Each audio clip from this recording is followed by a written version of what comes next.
तो हेलो दोस्तों, कैसे हैं आप सब। एक बार फिर स्वागत है आपका अपने यूट्यूब चैनल सैंटा को रिएक्शन वीडियोस में। और मैं आपका दोस्त अनिल ठाकुर आज एक बार फिर हाजिर हूँ आपके सामने एक नई वीडियो पर रिएक्शन लेकर। तो दोस्तों, अभी हम जिस वीडियो पर रिएक्शन करने वाले हैं वो वीडियो मैंने the Chanakya dialogues Hindi YouTube channel से वीडियो लिया है। वीडियो का टाइटल है Bajwa publicly humiliated in France by Afghan national the Chanakya dialogues major Gaurav Arya. तो अभी एक वीडियो क्लिप आई थी अभी 2-3 दिन पहले, जिसमें जो पाकिस्तान आर्मी के फॉर्मर जो आर्मी चीफ थे कमर जावेद बाजवा, वो फ्रांस में अपनी फैमिली के साथ छुट्टियां बिताने गए हुए थे। और वहाँ पर कोई अफ़गान नेशनल था, तो उसने कैमरे के सामने कमर जावेद बाजवा को गाली देनी शुरू कर दी और ये बोला कि जो अफ़गानिस्तान में भी हालात है उसके ज़िम्मेदार तुम हो। तो मैंने भी एक क्लिप देखी थी, तो इसी के बारे में आज मुझे गौरव आर्या सर बात कर रहे हैं। आइए दोस्तों, वीडियो देखते हैं और वीडियो क्लास में बात करेंगे। और गाइस, वीडियो का ओरिजिनल लिंक आपको मिल जाए डिस्क्रिप्शन में, आप जाकर ओरिजिनल वीडियो भी देख सकते हैं। साथ ही साथ the Chanakya dialogues Hindi YouTube channel को जरूर चेकआउट कीजिएगा। इसी के साथ ही दोस्तों, मेरे यूट्यूब चैनल सैंटा को रिएक्शन वीडियोस को भी जरूर सब्सक्राइब कीजिएगा, बेल आइकन जरूर दबाइएगा, वीडियो को लाइक कीजिएगा, शेयर कीजिए अपने फ्रेंड और फैमिली के साथ और कमेंट करके मुझे बताइएगा आपको वीडियो कैसी लगी।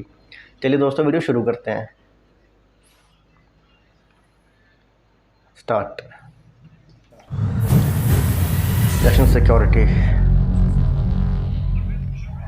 परवेज मुशर्रफ ने एक इलेक्टेड प्राइम मिनिस्टर को जेल में डाल दिया और एक ब्रिगेडियर को बोला कि इसके मुंह पे थप्पड़ मारो। जब वो एयरक्राफ्ट पे नवाज शरीफ बैठा था उसके मुंह पे। आप क्या जनरल कमर जावेद बाजवा हो? जनरल बाजवा को डर लगा। जनरल बाजवा ने बोला मैं वो हुई नहीं। जॉर्ज को पता लगा कि आप कमजोर हैं, आप अमेरिका से कुछ मांग रहे हैं, तो अमेरिका आपको पाकिस्तान बना देगा।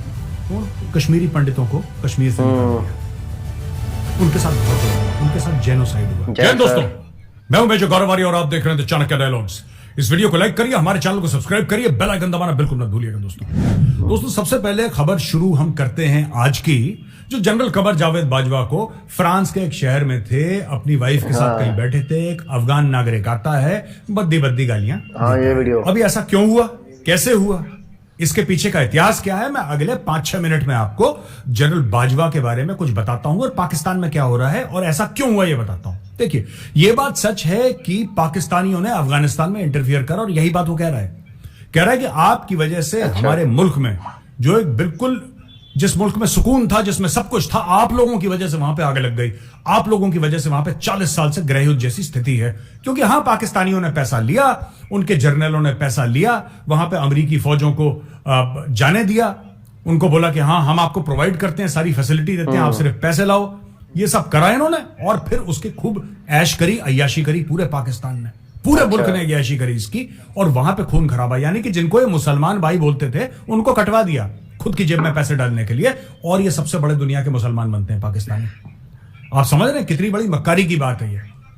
जनरल जियाउल हक ने पैसे लिए CIA से, जो खुफिया एजेंसी है अमेरिका की, उससे पैसे लिए, और जब रूस था अफगानिस्तान के अंदर, वहां पे मुजाहिदीन तैयार करे, वहां पे लड़ाकू तैयार करे, वहां पे खून खराबा करा। फिर जब 9/11 हुआ उसके बाद फिर इन्होंने पैसे लिए यार, फिर पैसे लिए, फिर भेजे अमेरिकन वहां पे खून खराबा करने के लिए।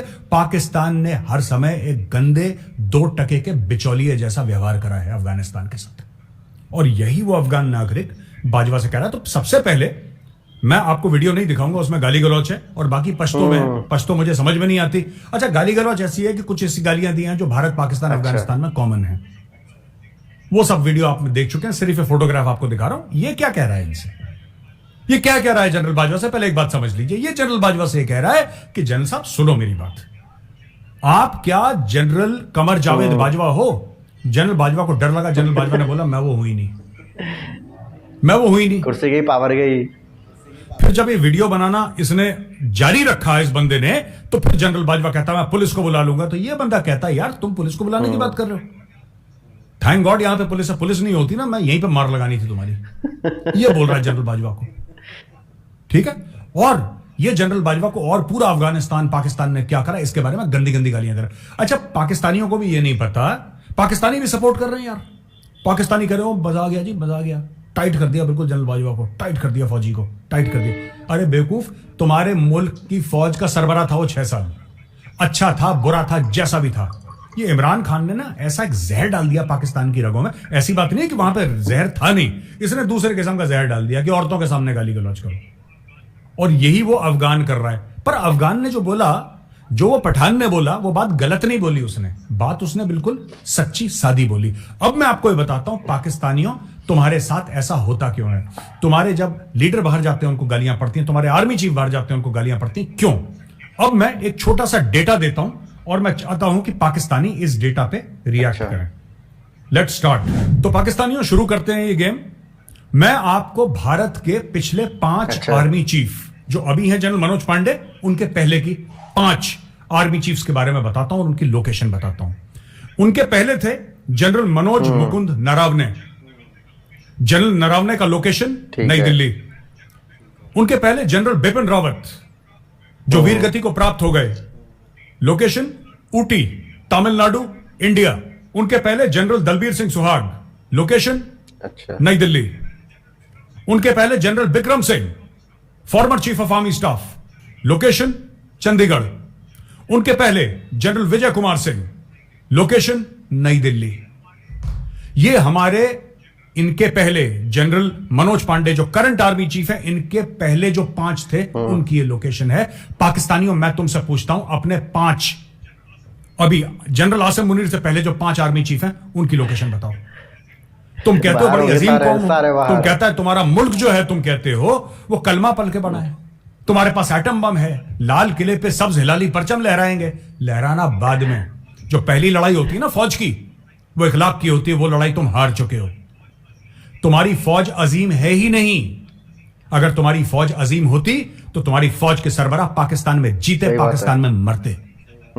ऐसा नहीं कि जब तक फायदा चल रहा हो, जब तक बड़ी बड़ी गाड़ियां, घोड़े, लश्कर, गाजा बाजा सब तुम्हारे साथ हो, प्रोटोकॉल तुम्हारे साथ हो, तब तो तुम पाकिस्तान में हो। और जिस दिन ये सब हटा तो बोला चलो लंदन, चलो फ्रांस, चलो इटली, चलो फलाना, चलो ढिमका। कीड़े पड़े हैं पाकिस्तान में, बुरा लगता है पाकिस्तान में।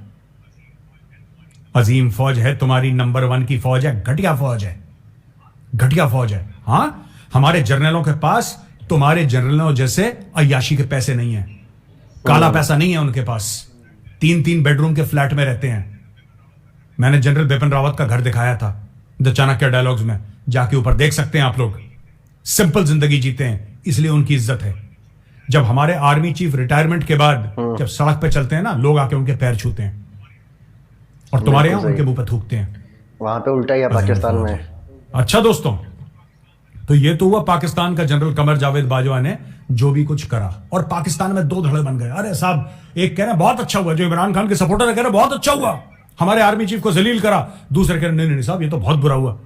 अरे भाई, तुम्हारे आर्मी चीफ को जलील किया, तुम्हें बड़ा बुरा लग रहा है पाकिस्तानियों। तुम्हारे आर्मी चीफ्स ने, एक ने नहीं सब ने, पाकिस्तान को जलील करा, उसका तुम्हें बुरा नहीं लगा?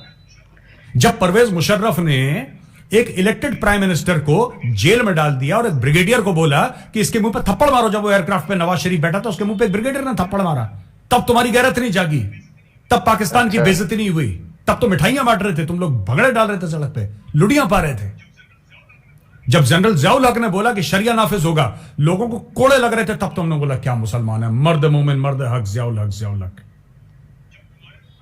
जब तुम्हारे ऊपर आयूब खान मुसल्लत हो गया, जब तुम्हारे ऊपर याया खान तुम्हारे सर पे बैठ गया, तब तो बड़ा हम एक बड़ी जंगजू कौम है। अब मजा आ रहा है, मजा आ रहा है जंगजू कौम बनने का। यह होता है जंगजू कौम का नतीजा कि हर जगह रुसवाई, हर जगह जिल्लत, हर जगह जलील होते हो। यह है जंगजू कौम। कश्मीर बनेगा पाकिस्तान, मुसलमान का जेवर है असलाह। ये तुमने अपने बच्चों को गंद सिखा रखा है। This is the filth that you have taught your children. और इसकी वजह से तुम्हारे आर्मी चीफ को गाली पड़ी। उसके कर्म है ऐसे, तुम्हारे मुल्क के कर्म है ऐसे कि कोई भी बाहर जाएगा उसको गालियां पड़ेंगी, क्योंकि तुमने काम ऐसे कर रखे हैं। हमारे यहां ये सब नहीं होता। हमारे यहां 10 इख्तलाफात हो, हमारे यहां 10 प्रॉब्लम्स हो, और हैं 10 नहीं, हमारे यहां भारत में 1000 प्रॉब्लम्स हैं। लेकिन ये सब छिछोरी टुच्ची हरकतें नहीं होती भारत में, जैसे तुम लोग क्या होती है, इसको गाली दे दी, इसको ये कर दिया, ये कर दिया। खुद एक दूसरे की जड़ें काटते हो, फिर कहते हो हिंदू और यहूदी की साजिश है। सोचना, जो मैंने अभी लफ्ज अभी बोले हैं, जो मैंने बयान करा है, इसके ऊपर सोचना जरा। और अगर थोड़ा सा भी जमीर बाकी है ना, तो अपनी फौज को बोलो कि कंटोनमेंट के अंदर रहे, सरहदों पे रहे, मुल्क की पॉलिटिक्स में दखलंदाजी करना बंद करे। इसका यही होता है इलाज फिर एंड में। कि पब्लिक आती है। वो अफगान क्यों आया था? अफगान इसलिए परेशान था क्योंकि तुम लोगों ने उसके बीवी बच्चों पे हमला करा है, उसके घर तोड़े हैं, इसलिए वो गालियां दे रहा है वहां पे। और ये जनरल बाजवा की बहुत खुशकिस्मती है कि वहां पे पुलिस नहीं थी, वरना पठान तो वैसे यहां से हिले हुए होते हैं। उसने खड़का देना था जनरल बाजवा को वहीं पे। और मैं एक और चीज पूछना चाहता हूं यार, मैं on a very serious note, Pakistani, तुम्हारे जनरलों के पास इतने पैसे कैसे आते हैं कि फ्रांस के किसी शहर में बैठ के घूम रहे हैं? हमारा तो किसी के जनरल का कोई रिश्तेदार बाहर है या कोई किसी का बच्चा बाहर किसी मल्टीनेशनल कंपनी में काम कर रहा है, तो उसने बोला कि ठीक है पापा मम्मी मैं आपके लिए टिकट भेज रहा हूं, या जनरल साहब ने इकोनॉमी क्लास का टिकट खरीद लिया और 3 साल में एक बार के आपके तो अय्याशियां करने बाहर जाके घूम रहे हैं। पैसा कहां से आया जनरल बाजवा का? अजीम कौम दूसरे देशों से कश्मीर बनेगा पाकिस्तान। ये है कश्मीर कि फ्रांस में तुम्हारे जनरल अय्याशियां करते हैं। ये तुम्हारे कश्मीर की सच्चाई है। कश्मीर फतेह करेंगे। दिल में चोर है, जबान पे झूठ है, जहन में मक्कारी है, मुनाफकत है। कश्मीर फतेह करेंगे। 1 लाख की जंग तो तुम लोग बहुत पहले हार गए। जो 71 में सरेंडर था ना, वो मिलिट्री सरेंडर नहीं था, वो 1 लाख का सरेंडर था। क्योंकि यहां पे जनरल सैम मानेकशॉ और जनरल जगजीत सिंह अरोड़ा और पूरे फौजी लड़ रहे थे। तुम्हारा याया खान क्या कर रहा था? तुम्हारा याया खान अपने प्रेसिडेंशियल पैलेस में 3 दिन और 3 रात शराब के नशे में धुत था अपनी गर्लफ्रेंड के साथ उस कमरे में, दरवाजा अंदर से लॉक कर रहा था।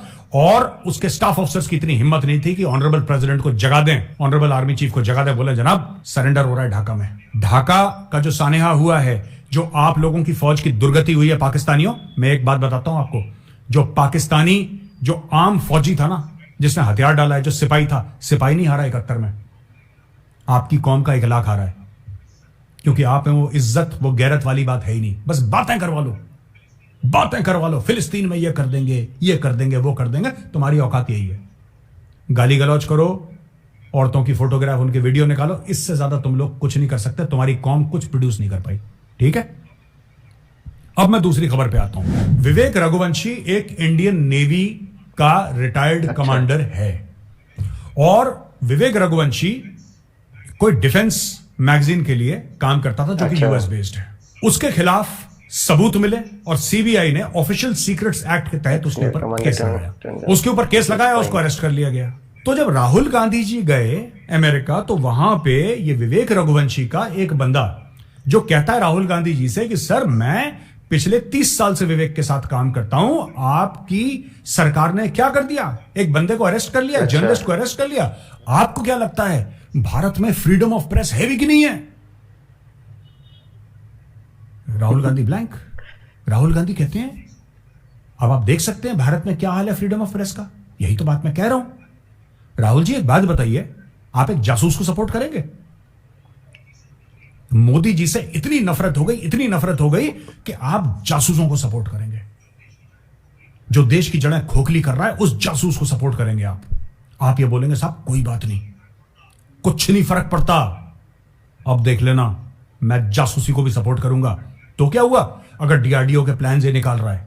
अगर तो क्या हुआ हमारे नए नए हथियारों के प्लान चोरी कर रहा है? तो क्या हुआ अगर इसने देश की जो बिल्कुल कहते हैं अति गोपनीय टॉप सीक्रेट चीजें इसने दुश्मन मुल्क को भेज दी? तो क्या हुआ? How does it matter? Modi को नहीं छोड़ना मैंने, कुछ हो जाए, देश बर्बाद हो जाए, मैंने मोदी को नहीं छोड़ना। सर ये पर्सनल दुश्मनी जो है ना, you are causing harm to the country. Rahul ji आप देश को नुकसान पहुंचा रहे हैं। और कल मैं डिबेट में बैठा था, डिबेट में वहां पे कितनी कोशिश करी जो कांग्रेस के प्रवक्ता थे, कितनी कोशिश करी, नहीं राहुल का तो ये मानना ही नहीं था, उसका ये कहना ही नहीं था, वो तो कुछ और बात कर रहा था, वो तो कुछ। आप देखिए इंटरनेशनल जो लिस्ट आई है उसमें इंडिया का नाम कितना नीचे है। थूकता हूं मैं ऐसी लिस्ट पे, ऐसी लिस्ट पे मैं थूकता हूं, इंटरनेशनल लिस्ट पे, जो ये दिखाता है कि तालिबान के नीचे मीडिया ज्यादा आजाद है भारत से। अच्छा। रोज तो यहां पे पुराने जो एंकर हैं टेलीविजन के, जिनको नौकरियों से निकाल दिए गए, रोज तो यूट्यूब पे गालियां देते हैं मोदी को। उनका बाल भी बांका हुआ है। रोज रोज कुछ चैनल सवाल पूछते हैं, और पूछने भी चाहिए। उनका संवैधानिक हक है, कोई गौरव आर्या ने हक थोड़ा दिया है, उनका संवैधानिक हक है, क्यों ना सवाल पूछे, पूछने चाहिए, खींच के रखो। बालासोर में ट्रेन एक्सीडेंट कैसे हुआ, खींच के रखो, पूरा हक है। और पूरा उनका हक से ज्यादा मैं कह रहा हूं जो सवाल पूछता है, तुम्हारा हक नहीं है, तुम्हारा फर्ज है सवाल पूछना, पूछो सवाल। रोज पूछो, दिन में 50 बार पूछो, ये तुम्हारा हक है। लेकिन यार एक बात तो बताओ, इसमें भी डिफेंड करोगे और फिर बोलोगे कि भारत में एक डर का माहौल है, पत्रकारिता बिल्कुल फंसी पड़ी है भारत में, सांस नहीं ले रहे। रोज तो मोदी को गाली देते हो यार, रोज मोदी को गाली देते हो। और कितनी अभिव्यक्ति की, किसको गाली देना चाहते हो बताओ, मुझे दे लो। नहीं मुझे नहीं दो, मुझे पाकिस्तानी देते हैं, मेरी बुकिंग हो चुकी है पहले से, ठीक है। किसको गाली देना चाहते हो बताओ इंडिया में? मोदी प्रधानमंत्री। और बताओ किसको? अमित शाह को देना चाहते हो दे दो, राजनाथ सिंह को देना चाहते हो दे दो, डॉक्टर जयशंकर को देना चाहते हो दे दो, निर्मला सीतारमण को देना चाहते हो दे दो, नितिन गडकरी को गाली देना चाहते हो दे दो। किसको गाली देनी है? तो कौन रोक रहा है तुम्हें? रोज तो गालियां देते हो। भारत में बड़ा ये सब कुछ नहीं, विक्टिमहुड है, इनकी विक्टिम कार्ड फेंकते हैं अपना हर जगह। मैं बेचारा, मैं फंस गया जी, मैं बेचारा। कोई बेचारा नहीं है, बिल्कुल सही, लाखों करोड़ों कमा रहे और लोग गाली देके, लोग तालियां पीट रहे हैं। और क्या चाहिए? और कितनी आजादी चाहिए? क्या चाहते हो? What do you want to do? और फिर कहते हो देखो भारत में जो है मीडिया ये बड़े खतरे में है। और यही लोग, मैं बता रहा हूं, इतने दोगले किस्म के लोग हैं ना जो कहते हैं भारत में मीडिया खतरे में। अर्नब गोस्वामी को जेल में भेज दिया, ठीक है, एक झूठे चार्ज पे, एक ट्रम्प्ड अप चार्ज पे अर्नब गोस्वामी को जेल में भेज दिया। तब ये लोग सब चुप थे, ये सब लोग चुप थे। पता है क्यों चुप थे? क्योंकि वहां से पैसे नहीं मिलते। भैया सीधी बात है, जो खिलौना होता है ना, खिलौने में जब तक तुम चाबी नहीं दोगे तब खिलौना ताली भी नहीं बजाता। खिलौने में चाबी नहीं थी, अर्नब के साथ दुर्व्यवहार करा, तब ये लोग चुप थे। अर्नब के घर में घुसाए, क्योंकि चुप थे, क्योंकि उसने सवाल पूछे। जो पालगढ़ में साधुओं के साथ हुआ, उसने सवाल पूछे, इनको बुरा लगा। जो सुशांत सिंह राजपूत के साथ था, उसने सवाल पूछे, इनको बुरा लगा। तो बोला अच्छा अर्नब गोस्वामी सवाल बहुत पूछता है, पकड़ के डालो उसको अंदर। अरेस्ट से पहले अर्नब गोस्वामी भारत का टॉप टेलीविजन जर्नलिस्ट था। अरेस्ट के बाद वो हर एक घर का बेटा बन गया, हर एक घर का भाई बन गया। अब उखाड़ लो, क्या उखाड़ना अर्नब गोस्वामी का? करो, डालो जेल में, कर सकते हो। तालियां पीट रहे हैं। देखो तालिबान ने ज्यादा फ्रीडम ऑफ एक्सप्रेशन दिया है पाकिस्तान में। पाकिस्तान वो है जहां पे अरशद शरीफ को गोली मरवा दी, ठीक है, पाकिस्तानी खुद कहते हैं उन्होंने मरवा दिया अरशद शरीफ को। इमरान रियाज खान कहां, किसी को पता ही नहीं लगा। समीर इब्राहिम को उठा के ले गए, उसका सॉफ्टवेयर अपडेट कर दिया। मतीउल्लाह जान को उठा के ले गए, असद तूर को मार मार के बेचारे का हाथ तोड़ दिया उस बच्चे का। कितने जर्नलिस्ट हैं जिनको मार दिया, जो कि गायब हो गए। मैं बलूचिस्तान का नाम ही नहीं ले रहा, उन्होंने पंजाबियों के नाम लिए हैं पाकिस्तान में। कितने बलोचों को मार दिया, कितने पश्तून जर्नलिस्ट को मार दिया, पता ही नहीं। ये जो लुटियंस दिल्ली में बकवास करते हैं ना फ्रीडम ऑफ एक्सप्रेशन, इनको पता ही नहीं। ये तो जाहिल है ना, इनको नॉलेज नहीं है। इनसे पूछो अली वजीर कौन है, इनसे पूछो मोहसिन दावर कौन है, पूछो ना इनसे, इन्होंने नाम ही नहीं सुना होगा। इनसे पूछो कौन है ये लोग, इनको क्यों परेशान करा जा रहा है, क्यों इनके हंटर पड़ते हैं, क्यों रात रात को। ये मेंबर हैं पार्लियामेंट के पाकिस्तान के, उठा के ले जाते हैं, पता नहीं लगता कहां पे, कोई एफआईआर नहीं। ये अपनी जबान नहीं खोल सकते, जबान खोलने उठा के ले जाओ। अभी क्या हो रहा है पाकिस्तान में? इमरान खान के लोगों को उठा रहे हैं। क्यों उठा रहे हैं इमरान खान के लोगों को, पता है आपको? इमरान खान के लोगों को उठा रहे हैं जो नहीं मान रहा, उसके बीवी बच्चों को उठा रहे हैं, जो सोशल मीडिया पे उसको उठा रहे हैं, उल्टा लटका के लोगों को मार रहे हैं पाकिस्तान में। लेकिन पाकिस्तान में फ्रीडम ऑफ प्रेस हमसे ज्यादा है। ये बाबू दोगले। मैं आपको एक बात बताऊं, यहां पे हमारे मीडिया में और रिपब्लिक टीवी जैसे चैनल पे, जो कि एक राष्ट्रवादी चैनल है, वहां पे पाकिस्तानी आर्मी के नुमाइंदे, farmer officers of the Pakistani army, या फिर पाकिस्तान के सहाफी जो उनके जर्नलिस्ट हैं, वो आके गंद बचाते हैं और कुछ नहीं कहा जाता उनको। इतना फ्रीडम ऑफ एक्सप्रेशन है। ये कर दिया तुम लोगों ने, ये कर दिया, ठीक है तुम बोलो, फिर हम तुम्हें जवाब देंगे। और उनको ठोका जाता है रिपब्लिक पे बाद में। ये काम अर्नब गोस्वामी भी करता है, बाकी सारे पैनलिस्ट करते हैं, और मैं भी करता हूं। ठोकते हैं उनको अच्छी तरीके से। ये तो है, हम तो पाकिस्तानियों तक को नहीं रोकते यार। Freedom of expression, freedom of expression. Rahul ji आपको नहीं करना चाहिए था। You are supporting a spy. आप एक कैसी मिसाल दे रहे हैं देश के सामने कि मोदी की नफरत में हम ऐसे हो गए कि भाई साहब मर जाने दो सबको, सबको आग लगा दो, देश में आग लगा दो। थी वहां पे, इसलिए एक मैं आपको सिंपल सा फॉर्मूला बताता हूं राहुल जी, मेहनत करिए, चुनाव जीतिए, प्रधानमंत्री बनिए, फिर जो भी जासूसी करेगा उसको पद्मश्री पद्म भूषण, भारत रत्न, सारे अवार्ड दे देना। तू जासूस है? हाँ जी मैं जासूस हूं। क्या तूने भारत मां की पीठ पे खंजर घोंपा है? हाँ जी मैंने खंजर घोंपा है भारत माता की पीठ पे। शाबाश बेटा, बहुत अच्छा काम, ये ले भारत रत्न तुझे। कर दीजिएगा आप, यही बाकी है, ये भी कर दीजिएगा। दोस्तों आज की तीसरी खबर यह है कि एक मीटिंग हुई है जिसमें अजीत डोभाल साहब यूएस सेक्रेटरी ऑफ डिफेंस के साथ मिले। लॉयड ऑस्टिन है, उनके साथ उनकी मीटिंग हुई है और जो की पॉइंट है जो उन्होंने डिस्कस करे हैं वो ये डिस्कस करा है कि cooperation in specific niche technologies and maritime, military and aerospace domains to boost capabilities. ये जो नीश टेक्नोलॉजीज हैं अमेरिका शेयर करेगा टेक्नोलॉजी, कटिंग एज टेक्नोलॉजी। और दोस्तों ये बात तय है कि जितनी टेक्नोलॉजी अमेरिका के पास है हथियारों के बारे में, किसी मामले में भी यार, किसी मामले में भी, नॉट जस्ट हथियार बट खासतौर से हथियारों के मामले में दुनिया में किसी, ना रूस ना चीन, चीन तो खैर चीन का नाम ही दूसरा नाम चोर है तो स्पेलिंग में फर्क है चीन और चोर में, बाकी सब दोनों सेम है बिल्कुल। तो अमेरिका ने बोला है कि we will share technology with India. That's point number 1। Point number 2, greater transfer of technology, co production and building engineers capacities in line with India's make in India and Atmanirbhar Bharat initiatives. यानी कि डोभाल साहब ये understanding लेकर आए हैं America से कि भाई हम ये सब चीजें करेंगे, भारत को हम टेक्नोलॉजी ट्रांसफर करेंगे। अमेरिका ने बोला भारत में बनेंगी चीजें। आप मान के चलिए, क्योंकि ये सेक्रेटरी ऑफ डिफेंस है, यानी कि अमेरिका के वहां पे सेक्रेटरी बोलते हैं जो अमेरिका के मिनिस्टर हैं, उनसे बातचीत है, तो हम डिफेंस की बात कर रहे हैं। फिलहाल जो मैं अभी आपको बता रहा हूं न्यूज, ये डिफेंस की है, ठीक है, क्योंकि डिफेंस के सेक्रेटरी से बात हुई है। तीसरी चीज, ensure that countries in different regions, Middle East, South Asia and Southeast Asia and Indo-Pacific retain their freedom of action in line with their national priorities and are not coerced into poor choices। यानी कि चीन को घेरा जाएगा। Okay, ये बड़ा लंबा चौड़ा इंग्लिश में बोला है, मैंने स्पष्ट शब्दों में हिंदी में आपके लिए अनुवाद कर दिया है कि बॉस चीन को घेरा जाएगा, चीन की, जिसको पंजाबी में कहते हैं चीन की कुट लगेगी। चौथी चीज, focus on trusted sources of supply, resilient supply chains and greater industry to industry partnership. यानी कि ये बड़ा इंटरेस्टिंग पॉइंट है, जो सप्लाई चेन रेजिलियंस की बात कर रहे हैं ना, बेसिकली डीकपलिंग ऑफ इकोनॉमी हो रही है चाइना के साथ। आपने देखा एप्पल आया, देखा आपने एप्पल आया, आपने देखा टेस्ला आया। धीरे धीरे अब आप देखेंगे अगले 1 साल में थोक के हिसाब से अमेरिकन कंपनीज जो हैं चाइना में वो भारत आएंगी और जगह जाएंगी, चाइना से बाहर आएंगी, क्योंकि चाइना नाशुक्रा है। चाइना के पास पैसे कहां से आए? मैं सबसे बड़ी बात यह पूछता हूं आप लोगों से, जो चीन पैसे की इतनी हेकड़ी दिखाता है, वो पैसे आए कहां से? वो सारे अमेरिकन पैसे हैं, वो सारे यूरोपियन पैसे हैं, वो सारे कॉन्ट्रैक्ट मैन्युफैक्चरिंग के हैं, वो सारे के सारे आईपी चोरी के पैसे हैं। चाइना चोर है। इंटेलेक्चुअल प्रॉपर्टी राइट्स, आईपीआर चोरी कर करके चाइना ने यह महल बनाया। उस महल की ईंट ईंट करके भारत और अमेरिका निकाल रहे हैं।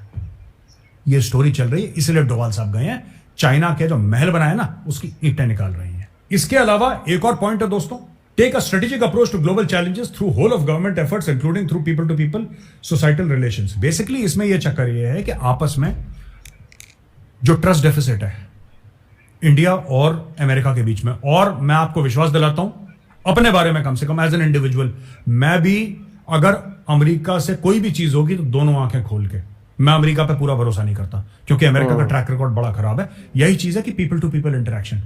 अभी हमारे और स्टूडेंट्स जाएंगे अमेरिका, हमारे स्टूडेंट्स बातचीत करेंगे, उनके स्टूडेंट्स इंडिया आएंगे, यहां पर पढ़ेंगे हमारी आईआईटीज में, राइट, हमारे आईआईएम्स में पढ़ेंगे।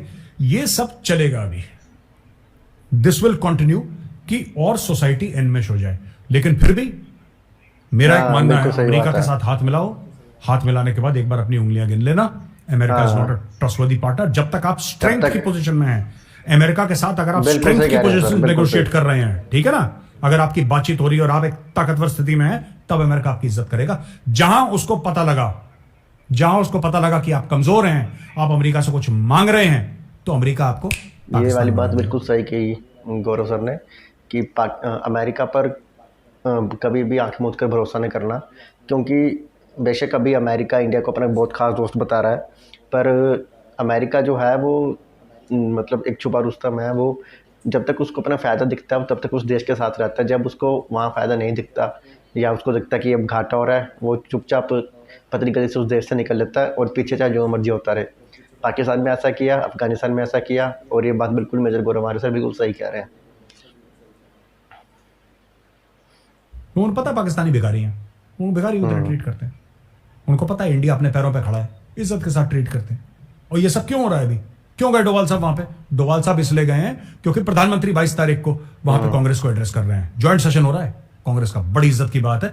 The prime minister of India is going to be addressing the joint session of the US Congress.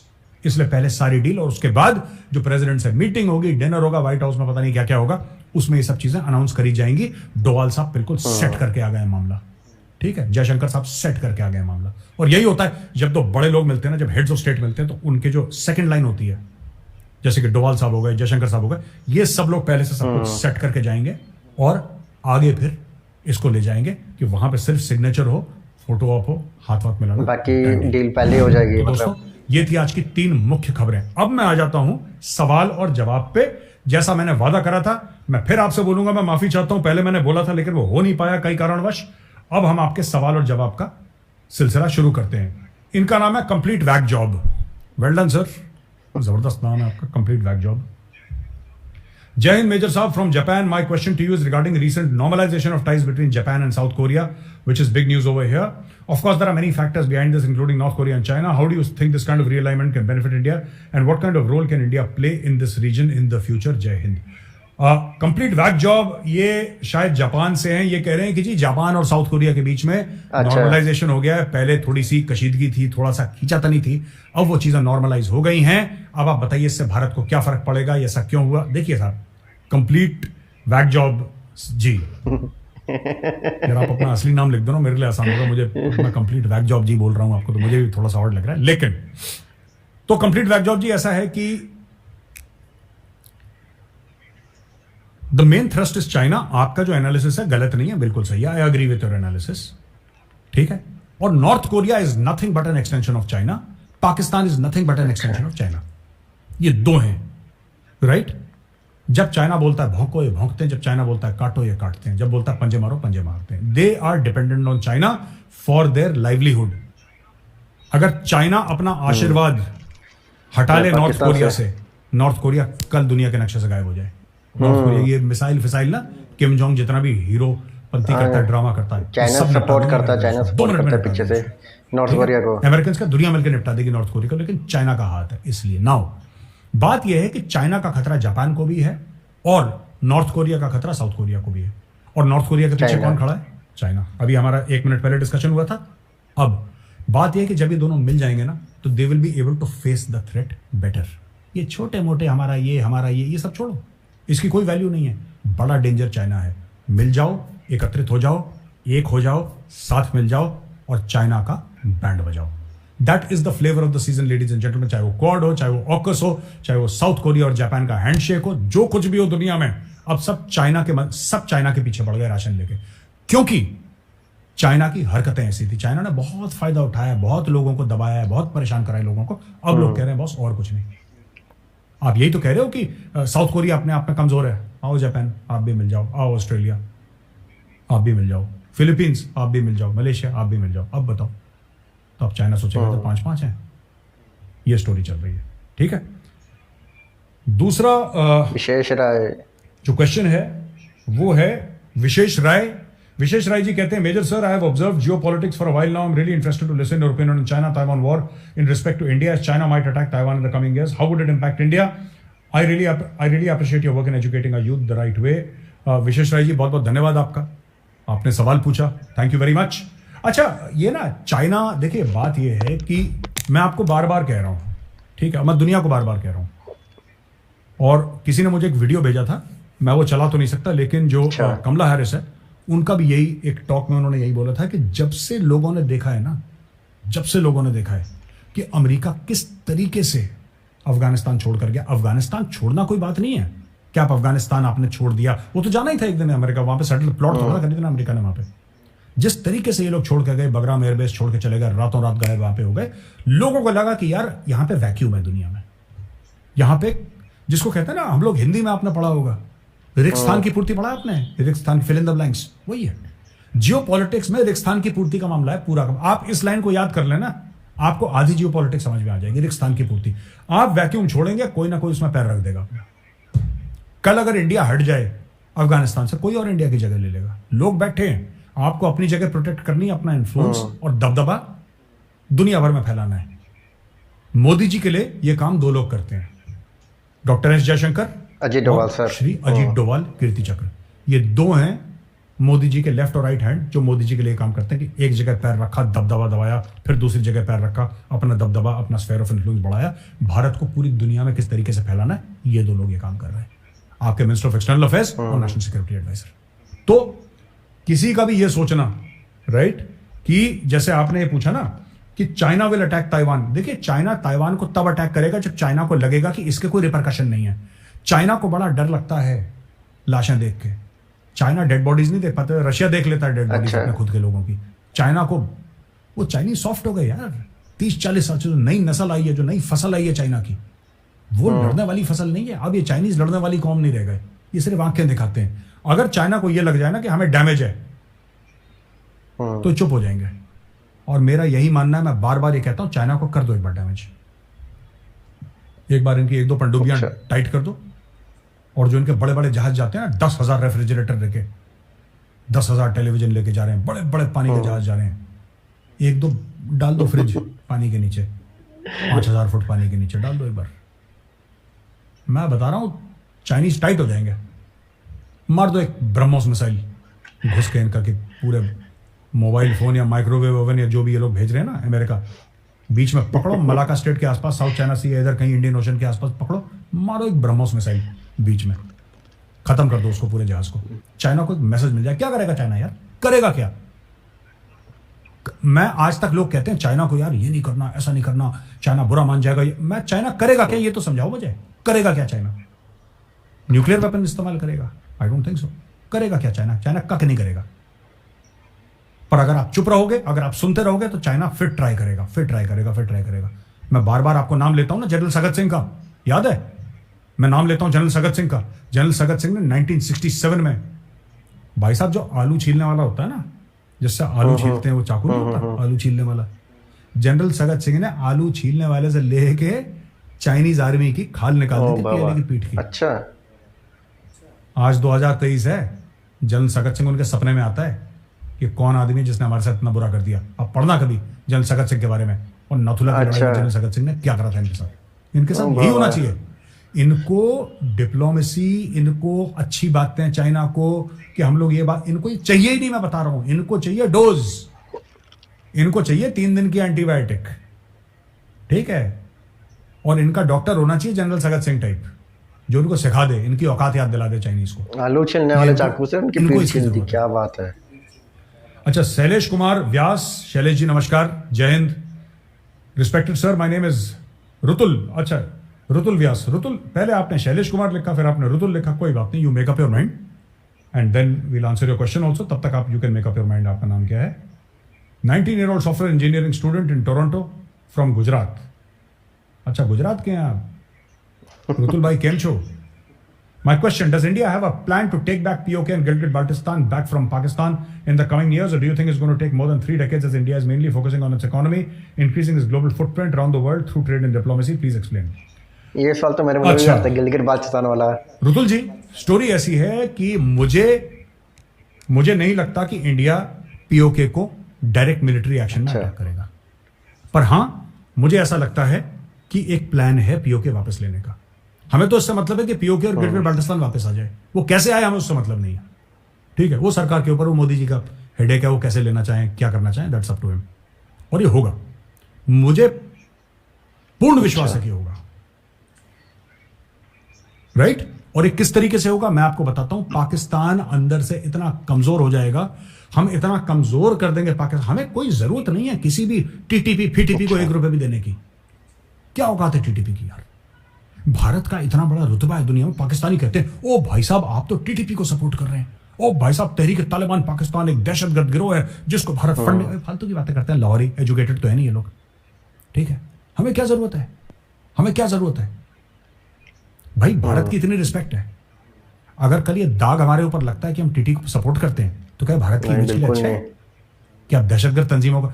Pakistan support करता है लश्कर को, जैश को, वो पाकिस्तान को शोभा देता है, वो पाकिस्तान के लायक हैं शोभा देता है, क्योंकि पाकिस्तान में खुद ही आधी कौम तो उनकी इसी चीज को सपोर्ट करती है, ओसामा को हीरो मानती है, तो उनके लिए तो हाफिज सईद हीरो है, हमारे लिए थोड़ा ना ये टीटीपी। हम तो टीटीपी वाले जानवर हैं ये, मैं तो खुद कहता हूँ दहशतगर्द मारो उसको पकड़ के, पाकिस्तानी फौज को कहता हूँ अच्छा, हिम्मत है तो मारो अच्छा। इनको, ठोको इनको, बख्शना नहीं है एक को भी, कोई इनको सेटल वेटल नहीं करवाना, कोई इनके ऊपर कानून, कोई इनके ऊपर कोई सजाएं, कुछ नहीं। जहां पे तहरीक तालिबान पाकिस्तान वाला ठाओ एनकाउंटर, कहानी खत्म। ये मेरा मानना है, क्योंकि terrorist is a terrorist, there is no good terrorist और bad terrorist. Having said that, let me tell you, Bharat diplomacy का इस्तेमाल करके इनको कमजोर करेगा। ऑलरेडी आप इनका हालत देख रहे हैं, आप देख रहे हैं इनकी हालत पाकिस्तान की। इनकी हालत इतनी बुरी कभी 75 साल में नहीं थी, और इस पूरे में पाकिस्तानियों का खुद का तो हाथ है ही, क्योंकि खुद भी ये लोग यू नो इस टाइप के हैं कि खुद ही का बैंड बजाओ, खुद ही को मारो काटो। लेकिन इसमें भारत का भी बहुत बड़ा और इस टाइम पाकिस्तान के, मैं कई बार ये बात बताई है, मैं दोबारा आपको रिपीट करता हूं। 27 पॉइंट दिए थे एफएटीएफ ने, पाकिस्तान ने 26 पूरे कर लिए। उसके बाद भी 2 साल तक इनको घसीटा एफएटीएफ में। अभी तक इनको, पॉइंट नंबर 2, अभी तक इनको आईएमएफ का लोन नहीं मिला, जो कि मिलेगा इनको, 100% मिलेगा इनको। आईएमएफ से पैसा मिलेगा, आज नहीं तो कल, नहीं तो 4 महीने बाद। लेकिन हर एक दिन जो गुजर रहा है, जो बीत रहा है ना, उसमें इनको पैसे की और जरूरत पड़ रही है, और ब्याज इनके ऊपर बढ़ रहा है। ये और परेशान हो रहे हैं, और परेशान हो रहे हैं। ठीक है, इंडस वाटर ट्रीटी हमने रिव्यू के लिए पाकिस्तान को बोल दिया, राइट। पाकिस्तान का क्रिकेट आइसोलेशन शुरू हो गया, हमने बोल दिया कि हम नहीं जा रहे पाकिस्तान, क्योंकि पैसा हम कंट्रोल करते हैं यार। तो मैं पाकिस्तानियों को, पाकिस्तानी कहते हैं यार आप ऐसा क्यों कर रहे हो हमारे खिलाफ, और दोस्ती होनी चाहिए। कश्मीर बनेगा पाकिस्तान, कश्मीरियों से नाता क्या, ला इलाहा इल्लल्लाह। सही बात है, चाहिए ना कश्मीर तुम्हें बेटा। जब लाहौर नहीं रहेगा तुम्हारा, जब इस्लामाबाद नहीं रहेगा, जब कराची नहीं रहेगा, जब ये सब नहीं रहेंगे, फिर तुम क्या करोगे कश्मीर का, ये बताओ, क्या करोगे कश्मीर का तुम। हम तुम्हें इतना मजबूर कर देंगे, इतना बेबस कर देंगे, तुम्हारी नाक से इतनी लकीरें खिंचवा देंगे कि तुम कश्मीर कोई बुरा सपना समझने लगोगे। जब भी कश्मीर देखोगे ना कहीं मैप पे लिखा हुआ, तो तुम हाथ जोड़ के दूर हो जाओगे, नहीं यार यहाँ से तो करंट लगता है, इससे दूर रहो। वो हाल भारत तुम्हारा कर देगा, और इसमें काइनेटिक एक्शन है ही नहीं। हमें जरूरत ही नहीं है टीटीपी वीटीपी ऐसे जानवरों के साथ हम मुंह नहीं लगाते इनको, हमें जरूरत ही नहीं है। एक इमरान खान काफी है, ठीक है। तो तुम्हारी फौज ने बैटिंग करी है, फिर इमरान खान बैटिंग करेगा, और हर चीज इसमें शामिल है। इमरान खान ने ऐसा जहर बो दिया है, वो अफगान जो था उसने कहां से सीखा, उसने पीटीआई से सीखा गालियां देना, ठीक है। अभी तो जनरल बाजवा जाएगा, अभी तो पाकिस्तानी नहीं पकड़ा पाकिस्तानियों ने उसको। अभी जनरल बाजवा जाएगा किसी होटल में अपनी वाइफ के साथ, वहां तो पाकिस्तानी पकड़ेंगे पीटीआई वाले, वो उसको गाली देंगे। आपको क्या लगता है आसिम मुनीर आज से 50 साल तक आर्मी चीफ रहेगा? 2-3 साल में वो भी घर चला जाएगा, और जब आसिम मुनीर घर जाएगा वो भी कहीं बाहर जाएगा, फिर उसको गालियां पड़ेंगी। आसिम मुनीर की खाल निकाली जाएगी, सबकी खाल निकाली, उसकी चिंता मत करो आप, सब फिट है मामला। अच्छा, ये Zaeem Mansuri, please share analysis about education system of Pakistan and how Pakistan can learn from Indian education policy, how both countries can contribute in education with each other. Education is the key of success in the region for love and peace from both India and Pakistani people. Thanks. Zaeem Mansuri साहब ने ये बोला है कि भाई पाकिस्तान के education system के बारे में कुछ बताइए, और भारत के एजुकेशन सिस्टम के बारे में, पाकिस्तान का एजुकेशन सिस्टम है कहाँ पे, और किस तरीके से हम लोग कोऑपरेट कर सकते हैं। देखिए, मैं ज़ईम मंसूरी साहब आपको एक बात बताना चाह रहा हूँ। भारत का जो पावर है, जैसे पाकिस्तान का पावर है, पाकिस्तान का पावर है उसका न्यूक्लियर वेपन, उसके न्यूक्लियर असेट्स, उसकी अजीम और शान फौज जिसके चीफ को गाली पड़ी थी कल, ये सब ये पाकिस्तान का पावर है। भारत का क्या पावर है? एजुकेशन। और भारत का क्या पावर है? हमारे जो मिडिल क्लास माँ बाप हैं, जिन्होंने हमें वो संस्कार दिए हैं, वो ट्रेडिशंस दिए हैं। हमारे 2 ही पावर हैं। और जिसके पास माँ बाप का आशीर्वाद होता है, जिसके पास संस्कार होते हैं, जिसके पास एजुकेशन होता है, वो बुरे से बुरी हालात में अपने आप को खड़ा कर लेता है। मैं छोटा सा आपको एग्जाम्पल देता हूं। मंसूरी साहब, ऐसा है कि कश्मीरी पंडितों को कश्मीर से निकाल दिया, उनके साथ बहुत जुल्म हुआ, उनके साथ जेनोसाइड हुआ, ठीक है। लाखों कश्मीरी पंडितों को रातों रात कश्मीर से निकाल दिया, जिहाद फी सबीलिल्लाह के नाम पे। बोला कि गैर मुस्लिम यहां पे नहीं रहेंगे, कश्मीरी पंडितों भागो तुम यहां से, अपनी औरतें छोड़ दो यहां पे पीछे। ये सब उनके साथ हुआ, बहुत जुल्म हुआ उनके साथ। आज की तारीख में 90% of the Kashmiri pandits are doing very well. क्यों? आप सिलिकॉन वैली जाइए, आपको कंपनी के सीईओ दिखेंगे कश्मीरी पंडित। आप अस्पताल में जाइए, वहां के हेड आपको दिखेंगे Kashmiri Pandit. Top doctors, top engineers, top IAS IPS officers, top army officers, आपको कश्मीरी पंडित दिखेंगे। टॉप बिजनेसमैन आपको कश्मीरी पंडित दिखेंगे। क्यों? वो जम्मू के रेफ्यूजी कैंप में उस सड़न गलन उस गर्मी में रहने वाला जो टेंट के अंदर बिना पंखे के रहता था कश्मीरी पंडित, वो आज सिलिकॉन वैली में जाके सीईओ सही बात है। क्यों? क्योंकि उसके माँ बाप की सिर्फ एक ही पूंजी थी, वो थी एजुकेशन, सरस्वती मां का आशीर्वाद, और कुछ नहीं था। कश्मीरी पंडित तो था ही नहीं कभी कुछ, except for education, and education became the super power of Kashmiri pandits.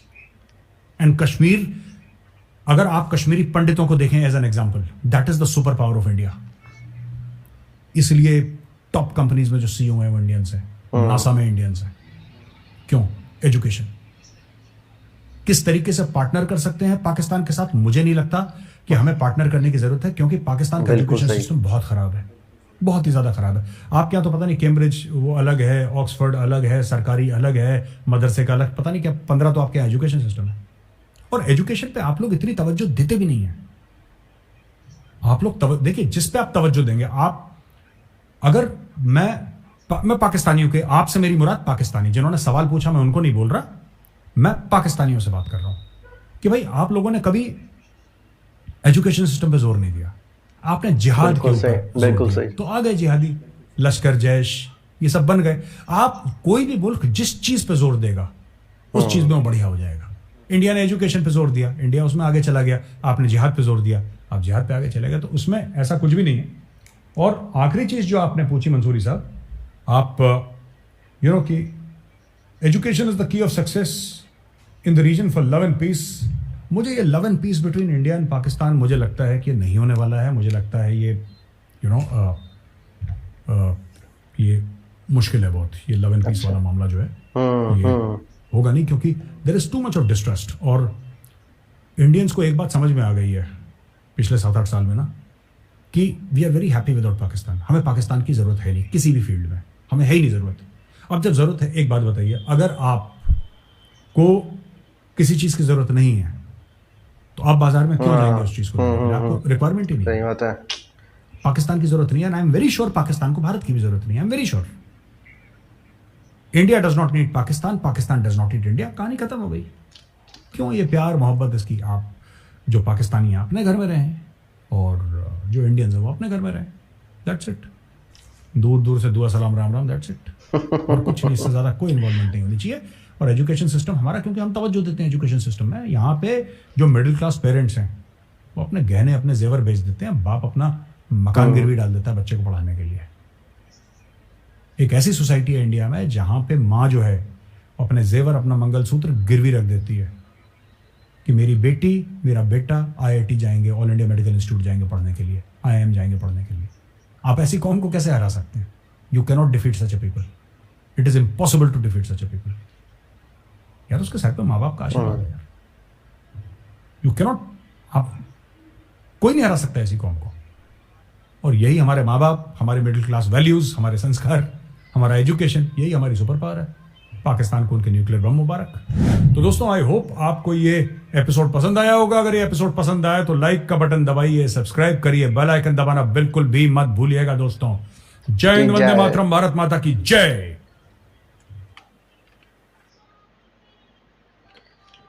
तो दोस्तों, ये थी आज की वीडियो, और वीडियो बहुत अच्छी बनाई सर ने।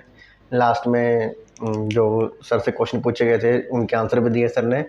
और मुझे इस वीडियो में एक तो सबसे अच्छी चीज़ ये लगी, जो सर ने एक 1967 की जो बात बताई, जिसमें जो इंडियन आर्मी ऑफिसर थे, उन्होंने वो जो आलू छीलने चाकू होता है उसे जो चाइनीज़ आर्मी है उनके जो सोल्जर थे उनके पीठ के जो मतलब मांस था उस चीज़ से छील दिया था, आलू छीलने वाले चाकू से। ये बात तो मुझे पता नहीं था, आज गौरव सर ने बताया, तो मैं उनके बारे में भी ज़रूर सर्च करूँगा नेट पे।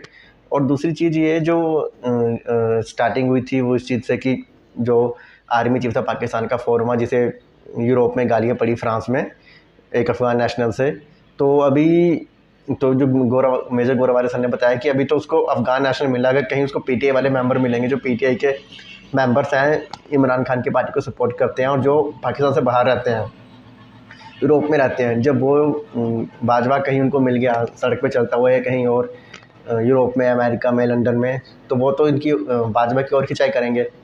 और दूसरा ये जो अभी क्वेश्चंस पूछ रहे थे, उसमें जो इंडिया पाकिस्तान का जो एजुकेशन सिस्टम है उनको आपस में कोलैबोरेट होना चाहिए, नहीं होना चाहिए, और इन दोनों देशों में शांति हो। तो बिल्कुल सही बात कही सर ने कि हमें पाकिस्तान की ज़रूरत नहीं है। पाकिस्तान की जो एजुकेशन है उसमें क्या जिहाद पढ़ाया जाता है, उनको हिस्ट्री बिल्कुल अलग तरीके से पढ़ाई जाती है, और इंडिया के लिए उनके मन में जहर घोला जाता है। और वो फोकस कर रहे हैं, उन्होंने फोकस किया जिहाद पे, फोकस किया टेररिस्ट बनाए उन पे फोकस किया, लोन लेते हैं उस पर फोकस किया, तो उस चीज़ में वो देश आगे निकल गया। जो इंडिया है, उन्होंने अपने एजुकेशन पे फोकस किया। और ये बात बिल्कुल सही कही सर ने कि जो पेरेंट्स हैं, इंडियन पेरेंट्स हैं, वो अपने बच्चों की कामयाबी के लिए, उनकी पढ़ाई के लिए अपने घर तक, अपने जेवरात तक गिरवी रख देते हैं ताकि मेरा बच्चा अच्छा पढ़ जाए और वर्ल्ड क्लास एजुकेशन मिले। और अभी तभी आप देख लीजिए कि दुनिया की हर बड़ी कंपनी में आपको CEO MD इंडियन मिल जाएगा। तो दोस्तों ये थी आज की वीडियो। आपको वीडियो कैसी लगी मुझे कमेंट में जरूर बताइएगा। वीडियो को लाइक कीजिएगा, शेयर कीजिएगा अपने फ्रेंड और फैमिली के साथ। जल्दी मिलता हूँ आपसे नए वीडियो में, तब तक अपना ध्यान रखिएगा। Good bye.